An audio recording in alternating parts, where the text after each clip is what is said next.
आम आदमी party use and throw, ये अरविंद केजरीवाल और आम आदमी पार्टी की पॉलिसी है कि राघव चड्ढा को बोलने की अनुमति नहीं दी जानी चाहिए। ये बहुत आपत्तिजनक है। ये चोरों के गैंग में माल के बंटवारे की आपस की लड़ाई शुरू हो चुकी है। आम आदमी पार्टी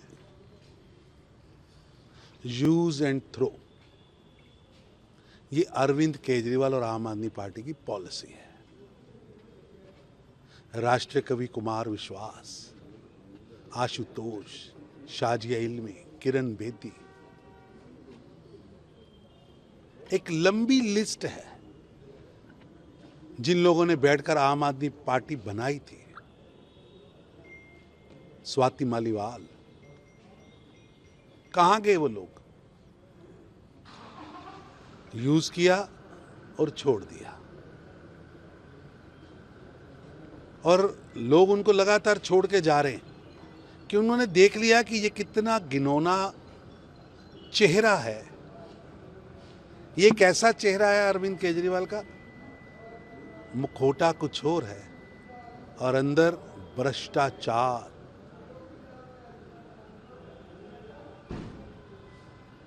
धोखाधड़ी, जालसाजी, लूट खसूट। इसलिए लगातार जो लोग बदलाव के नाम पर आम आदमी पार्टी के साथ जुड़े थे वो उनको छोड़ के जा रहे हैं। पूरी की पूरी आम आदमी पार्टी बिखर चुकी है।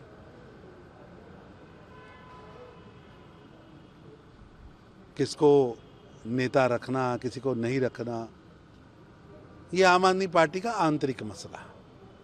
लेकिन आम आदमी पार्टी का चाल चरित्र स्पष्ट दिख रहा है, यूज एंड थ्रो। किसको नेता उपनेता बनाना है, ये किसी भी पार्टी का अपना निर्णय होता है। आम आदमी पार्टी ने भी किया है, लेकिन जिस तरह से राज्यसभा सचिवालय को ये लिखा गया है कि राघव चड्ढा को बोलने की अनुमति नहीं दी जानी चाहिए, ये बहुत आपत्तिजनक है। एक सांसद के रूप में कोई भी सांसद, वो पक्ष में हो, विपक्ष में हो या किसी भी दल में हो, उसकी ये ड्यूटी रहती है कि वो क्षेत्रीय समस्याएं या ऐसे मुद्दे जो समाज के हित में हो उस पर वो अपनी आवाज उठाता रहे, और राघव चड्ढा ये समय समय पर करते भी रहे हैं। लेकिन जैसे हम सब जानते हैं कि अरविंद केजरीवाल एक डरपोक और कमजोर आदमी है।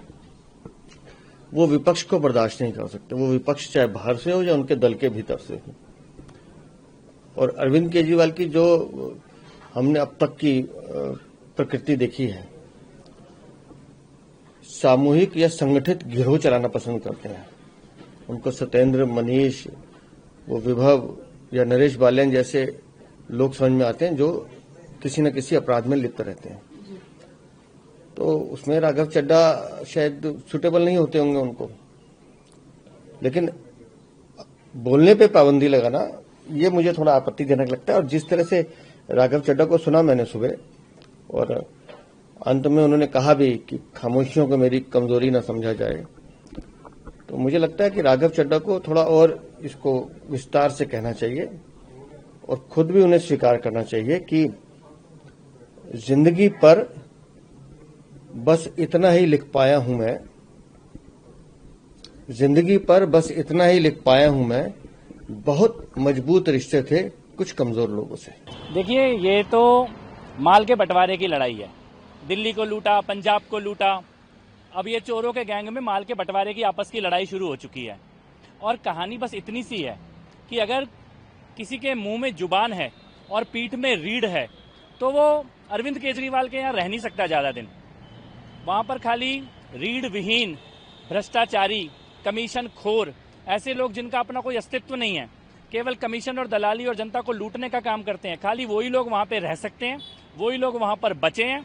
इसके अलावा किसी के अंदर अगर जरा भी आत्मा है, सत्य है, तो वो ज्यादा दिन वहां पे टिकना असंभव है। देखिए, मैं तो केवल इतना कहूंगा कि हर एक नेता का जनता के प्रति ये धर्म है कि वो सच बोले सामने आकर, और खाली अपनी व्यक्तिगत व्यथा ना बोले। जो पंजाब में लूटा गया है, जो ड्रग का खेल खेला गया है, जो खालिस्तानियों के साथ सेटिंग की गई थी आम आदमी पार्टी के, जो दिल्ली में शराब का धंधा किया गया था, उसके बारे में जरूर बोलना। जब तक आप उसके बारे में नहीं बोलेंगे तब तक आपका कुछ भी बोलना जो है वो केवल दिखावा है। तो अगर अंदर से बाहर आ रहे हो तो वहां के पाप जो हैं वो जनता को जरूर बताओ, क्योंकि जनता आप सब कुछ जानती है।